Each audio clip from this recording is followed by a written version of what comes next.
नमस्कार मंडळी, मनोज जरांगे पाटील यांच्या नेतृत्वाखाली मराठा आरक्षणाचा मोर्चा मुंबईत पोहोचला। मोर्चा एवढा विराट होता की संपूर्ण शहर ठप्प झालं।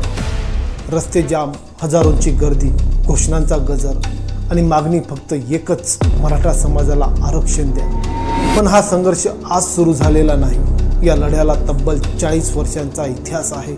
सन 1982 मध्ये अण्णासाहेब पाटील यांनी सुरू केलेला हा प्रवास आज मनोज जरांगे यांच्या मोर्चापर्यंत पोहोचला।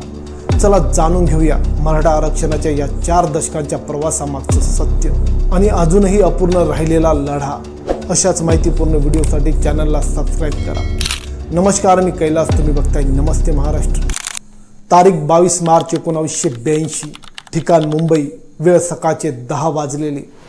मुंबईच्या गर्दीने भरलेल्या रस्त्यांवर तेव्हा एक वेगळंच दृश्य होतं। हजारो लोक हातात झेंडे घेऊन घोषणाबाजी करत चालले होते। त्यांच्या चेहऱ्यावर होती चीड, आशा आणि लढ्याची जिद्द। आणि या मोर्चाचे नेतृत्व करत होते माथाडी कामगार नेते अण्णासाहेब पाटील। मागणी होती मराठा समाजाला आर्थिक निकषावर आरक्षण आणि याचबरोबर आणखी 11 मागण्या। बाबासाहेब भोसले हे तेव्हा महाराष्ट्राचे मुख्यमंत्री होते आणि लोकांच्या डोळ्यात एकच प्रश्न, सरकार आमचं ऐकेल का? सरकारनं त्यावेळी आश्वासन दिलं खरं, पण दुर्दैवाने सरकार कोसळले। आणि मग दुसऱ्याच दिवशी तारीख 23 मार्च 1982, संपूर्ण महाराष्ट्र हादरला। अण्णासाहेब पाटील यांनी समाजासमोर जाऊन काय उत्तर देऊ या स्वाभिमानातून डोक्यात गोळी घालून आत्महत्या केली। हा केवळ मृत्यू नव्हता, तर मराठा समाजाला जाग करणारी एक ठिणगी होती। आजही तो दिवस लोकांच्या स्मरणात आहे। आरक्षणासाठी पहिली आहुती अण्णासाहेबांनी दिली आणि पुढची अनेक वर्ष आरक्षणाचा मुद्दा अधांतरी राहिला। सरकार बदलली, पण निर्णय मात्र झाला नाही। पुढे तारीख 25 जून 2014, तब्बल 32 वर्षांनंतर हा विषय पुन्हा पटलावर आला। तत्कालीन मुख्यमंत्री पृथ्वीराज चव्हाण यांच्या सरकारनं राणे समितीचा अहवाल मान्य केला।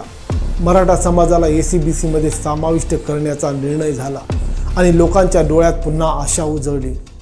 पण फक्त काही महिन्यात तोच धक्का बसला। 14 नोव्हेंबर 2014 रोजी मुंबई हायकोर्टाने या निर्णयाला स्थगिती दिली आणि कारण सांगितलं, 50% आरक्षणाची मर्यादा भंग होत आहे। दरम्यान महाराष्ट्रात एक मोठी घटना घडली, 2016 कोपर्डी बलात्कार प्रकरण। या घटनेनंतर लाखो मराठा रस्त्यावर उतरले, मूक मोर्चा निघाला। पूर्ण महाराष्ट्रातून उठलेली ही लाट सरकारला हादरवून दिली। याच दबावाखाली 1 डिसेंबर 2018 पासून मराठा समाजाला शिक्षणात 12% आणि नोकऱ्यांमध्ये 13% आरक्षण लागू झालं। हा विजयाचा क्षण होता, पण फार काळ टिकला नाही। मे 2021 सर्वोच्च न्यायालय निर्णय स्पष्ट होता, मराठा समाजाला सामाजिक किंवा शैक्षणिक मागास म्हणून घोषित करता येणार नाही। 50% पेक्षा जास्त आरक्षणाला संविधान परवानगी देत नाही। इतक्या वर्षाच्या लढाईनंतर आपण पुन्हा त्याच जागी परत आलो। मग आला 4 सप्टेंबर 2023, ठिकाण जालना जिल्ह्यातील अंतरवाली सराटी गाव। इंडिया आघाडीची मुंबईतली बैठक संपत असतानाच इथे आंदोलन सुरू होतं। पोलिसांनी आंदोलकांवर लाठी मार केला।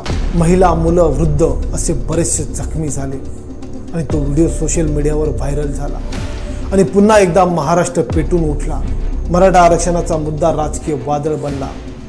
आज 40 वर्षाहून अधिक काळ उलटला आहे।